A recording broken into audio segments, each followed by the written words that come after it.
ओम नमः शिवाय, हर हर महादेव, जय महाकाल। कैसे हैं सब लोग। देखिए आज का जो ये वीडियो है ना बहुत ही ज्यादा विशेष होने वाला है। अगर आपकी किस्मत नहीं चमक रही है, किसी भी कार्य में सफलता नहीं मिल रही है, घर में कुछ भी अच्छा नहीं हो रहा है, उपाय कर करके थक चुके हो, आपकी कोई मनोकामना पूरी नहीं हो रही है ना, तो अब आ गई है पूर्णिमा की रात और साथ ही साथ जो सबसे बड़ा संयोग बन रहा है, श्राद्ध पक्ष की भी शुरुआत हो रखी है। यानी कि श्राद्ध पक्ष की जो पूर्णिमा का जो महत्व होता है ना, पूज्य गुरुजी ने कई बार अपनी कथाओं में बताया है। आपको मात्र 7 बूंद इत्र का ये वाला उपाय जरूर करना होगा और आपकी सारी कामनाएं पूरी होगी। आप जिस कार्य में हाथ डालोगे सफलता मिलेगी, आपकी किस्मत चमक उठेगी।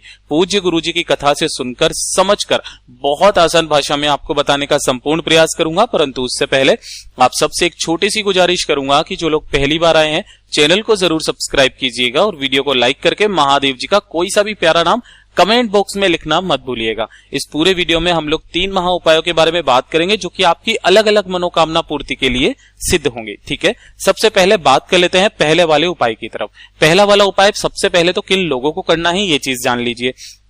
अगर आपको लगता है कि आपकी किस्मत आपका साथ नहीं दे रही है ना, आप जिस कार्य में हाथ डाल रहे हो सफलता नहीं मिल रही है, तो सफलता प्राप्ति के लिए और साथ ही साथ अगर आपकी कोई मनोकामना है, उपाय कर करके थक चुके हो ना, आपकी वो मनोकामना पूरी नहीं हो रही है ना, तो पूर्णिमा की रात का ये वाला जो उपाय है ना वो बहुत ही ज्यादा अद्भुत है। और श्राद्ध पक्ष चल रहे हैं, यकीन मानिए आपकी जो भी कामना होगी अगली पूर्णिमा तक पूरी जरूर होगी, है ना। कैसे करना है ध्यान से सुनिएगा। इसके लिए आपको चाहिए होगा एक तांबे का लोटा जिसके अंदर आपको अपने घर का शुद्ध जल भरना है।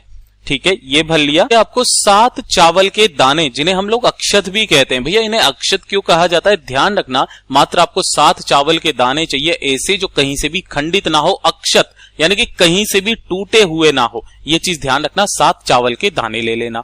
उसके बाद में आपको चाहिए होगा इत्र, है ना। अब भैया इत्र जो है ना, अब मार्केट में जाकर के वो कोबरा वगैरह वो जो परफ्यूम है ना वो मत लेना इत्र की। इसी वजह से मैंने ये वाली फोटो डाली है। इस तरीके से छोटी छोटी डिब्बियां आती है इत्र की। कौन सा वाला इत्र लेना, पूज्य गुरुजी ने जो प्राथमिकता दी है कि अगर केसर वाला इत्र मिल जाए ना तो वो वाला तो आप ले ही लेना, केसर वाला चाहे कोई सा भी हो। ध्यान रखना इस वाले उपाय में आपको केवड़ा नहीं लेना है। केवड़ा क्यों नहीं लेना है, क्योंकि ये जो है ना केतकी के फूल से बनाया जाता है, तो गलती से भी केवड़े का इत्र मत ले लेना। ठीक है, आप केसर वाला ले लेना, मोगरे का ले लेना, गुलाब का ले लेना, जो लेना चाहो वो ले लेना, लेकिन आपको केवड़े का इत्र बिल्कुल भी नहीं लेना है वरना आपको पाप लगेगा। ठीक है, ये ले लेना। इसी के साथ में आपको चाहिए होगा एक सफेद फूल, मात्र एक सफेद फूल। ध्यान रखना ये जो सफेद फूल होता है ना, ये आपके पितरों को भी बहुत ही ज्यादा प्रसन्न करता है, इसीलिए ध्यान रखना श्राद्ध पक्ष की जो पूर्णिमा है वो आपको महत्व दे करके जाती है। ये ले लिया। ध्यान रखना सफेद फूल के अंदर भी आपको केतकी का फूल गलती से भी मत ले लेना। मैं फोटो लगा देता हूं, जिसे काफी सारे लोग चंपा भी कहते हैं। इस वाले फूल को गलती से भी मत लेना वरना 1000 गौ हत्या का पाप लगता है। ठीक है, इन सभी सामग्रियों को लेकर के कहां पर जाना है मैं एक बार फिर से बता देता हूं। आपने लिया है 1 लोटा शुद्ध जल, 7 चावल के दाने, एक जो है छोटी सी डिब्बी 5-10 रुपए की आ जाएगी इत्र की, और साथ ही साथ एक सफेद फूल। इन्हें लेकर के पहुंचना देव आदिदेव महादेव जी के मंदिर शिवलिंग के पास। अब सबसे पहले जो समय है वो पूज्य गुरुजी ने बताया कि वैसे तो इस उपाय को करने का जो नियम है ना वो पूर्णिमा की रात को किया जाता है। कब किया जाता है, पूर्णिमा की रात को। लेकिन अगर रात ज्यादा लंबी है, काफी सारी जगहों पर मंदिर बंद हो जाते हैं ना, तो पूज्य गुरुजी ने कहा कि आप प्रदोष काल में चले जाइए, सुबह मत करना, प्रदोष काल में इस वाले उपाय को कर लेना। जब सूरज ढल जाए ना उस वक्त में आप चले जाना। ठीक है ना, इन सभी सामग्रियों को लेकर के आपको उत्तर दिशा नॉर्थ डायरेक्शन की तरफ मुंह करके खड़े हो जाना है। ठीक है, और जो अपना दाहिना हाथ है ना उस दाहिने हाथ को ऐसे करके आगे करना। इसके ऊपर आपको 7 चावल के दाने रखने हैं जो आपने लिए हैं, है ना, और एक फूल जो आपने लिया है उस एक फूल को भी यहां पर रखना। ठीक है, और उसके बाद जो आपने इत्र लिया है ना उस इत्र की 7 बूंदे, भाई गुरुजी ने ये कहा था कि आप थोड़ा सा इत्र इसके ऊपर छिड़क लेना। इत्र में भीगे हुए चावल और फूल चाहिए। ठीक है ना, तो आपको यहां पर इसके ऊपर अपने हाथ में छिड़क लेना है।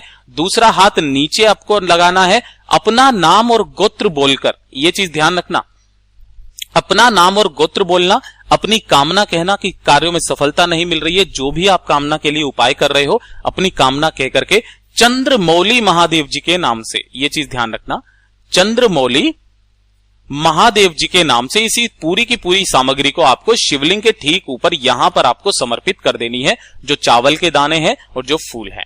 ये कर दोगे। उसके बाद 1 लोटा शुद्ध जल लेना, ओम नमः शिवाय श्री शिवाय नमस्तुभ्यम का स्मरण करते हुए आपको समर्पित करना। साथ ही साथ अपने पितरों का भी स्मरण करना। श्राद्ध पक्ष के अंदर है, यकीन मानिए अगली पूर्णिमा आने तक आपकी सारी कामनाएं पूरी होगी। साथ ही साथ आपके पितृ भी खुश होंगे और वो आपकी मदद करेंगे, आपके सारे कार्यों में हाथ बटाएंगे।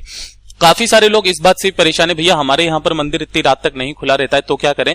तो भैया आप, गुरुदेव ने कहा कि आप किसी भी बेलपत्र के पेड़ के नीचे चले जाइए, सेम उपाय आप कर लेना। पेड़ की जड़ों में उन सभी को इत्र को छिड़क करके इसके अंदर डाल करके 1 लोटा शुद्ध जल चंद्रमौली महादेव जी के नाम से चढ़ा देना। यहां भी आप उपाय कर सकते हैं। यह हो गया पहला वाला उपाय। बात कर लेते हैं दूसरे वाले उपाय की तरफ। ठीक है, देखिए दूसरा वाला उपाय किन लोगों के लिए है? यह है सभी के लिए, धन प्राप्ति के लिए। कि अगर आपके घर में धन नहीं आ रहा है ना, आप काफी सारे उपाय कर रहे हो, व्रत कर रहे हो, सब कुछ कर रहे हो, लेकिन फिर भी आपकी धन प्राप्ति नहीं हो रही है, व्यापार अच्छे से नहीं चल रहा है, परिवार में किसी भी लोग की नौकरी में तरक्की नहीं हो रही है, धन की बहुत ज्यादा कमी है या कर्जा बढ़ रहा है ना, तो आपको ये उपाय करना है। अब इसका महत्व मैं आपको बता देता हूं। सबसे पहले तो जो धन की कमी होती है ना, काफी सारी बार इसका कारण होता है पितृदेवता। ठीक है ना, और जो भी महादेव जी की भक्ति करते हैं ना, उन्हें कभी भी पितृदोष नहीं लगता है। दूसरी चीज क्यों? क्योंकि माता पार्वती जी की जो नानी है स्वधा, वो पितृलोक में ही बैठती हैं। जो भी महादेव जी की और पार्वती मैया की पूजा करते हैं, आराधना करते हैं ना, उन्हें कभी पितृदोष नहीं लगता। गुरुदेव ने कई बार अपनी कथाओं में बताया है। तो आपको करना क्या है कि ये चल रहे हैं श्राद्ध पक्ष, दूसरी पूर्णिमा का दिन है, इस वाले उपाय को जरूर करना। आपको क्या चाहिए? थोड़ी सी चाहिए होगी हल्दी, है ना। अब हल्दी कौन सी लेना है? हमेशा ध्यान में रखा करो कि ये जो गांठ होती है ना, इसे पीस करके हल्दी बना लेना। चुटकी भर हल्दी चाहिए और 1 लोटा लेना शुद्ध जल अपने घर का। ठीक है ना, तांबे का लोटा लेना।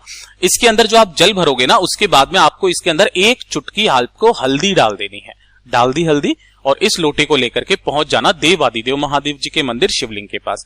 उत्तर दिशा नॉर्थ डायरेक्शन की तरफ मुंह करके खड़े हो जाना। अब ध्यान रखना, जो हल्दी है ना, महादेव जी पर समर्पित नहीं करनी है आपको, ये चीज ध्यान रखना। आपको ये जो जल समर्पित करना है, ये माता अशोक सुंदरी पर समर्पित करना है। कैसे करोगे? आपको यहां पर यह जल समर्पित करना है ओम नमः शिवाय श्री शिवाय नमस्तुभ्यम का स्मरण करते हुए, साथ ही साथ अपने पितरों का स्मरण करते हुए, और जो भी जल बहता बहता जलाधारी से नीचे की तरफ आएगा ना, उसे आपको इसी लोटे में जितना आप रोक सको उतना रोक लेना। इसे रोकने के बाद में आपको अपने घर पर लेकर के आना है, और जितने भी श्राद्ध पक्ष अगर चल रहे हैं या फिर कुछ भी चल रहे हैं ना, लगातार 2 से 3 दिन तक आपको इसी वाले जल से छिड़काव करना है। अब कहां पर? अपने घर के बाहर। अब भैया इतना जल तो है नहीं, तो एक काम करना, एक बाल्टी लेना है ना छिड़काव करने के लिए, उसी वाले जल में से 2 से 3 बूंदे इस बाल्टी के अंदर डाल देना। शिवलिंग से जो टपका हुआ जल है ना, उसका महत्व इतना होता है कि ये पूरा का पूरा जल पवित्र हो जाता है, और इसी वाले जल से आपको यहां पर छिड़काव करना है। दूसरे दिन भी आप उसमें से 2-4 बूंदे डाल करके बाल्टी में, और इसी तरीके से आप छिड़काव करना। 2 से 4 दिन छिड़काव करके देख लेना, आपके घर में धीरे धीरे करके धन की आवक होना स्टार्ट हो जाएगी। यह है दूसरा उपाय। अब बात कर लेते हैं तीसरे वाले उपाय की तरफ। ठीक है, देखिए तीसरा वाला उपाय, अगर आपकी कोई हृदय की बात है ना, कोई कामना है, साथ ही साथ अपने परिवार की सुख समृद्धि, आप चाहते हो अब परिवार में कभी कोई क्लेश ना हो, हमेशा सुख समृद्धि हो, परिवार के सारे लोग एक दूसरे से प्रेम व्यवहार से रहें, है ना, क्लेश वगैरह सब कुछ खत्म करेगा। छोटा सा उपाय है पूर्णिमा के दिन का।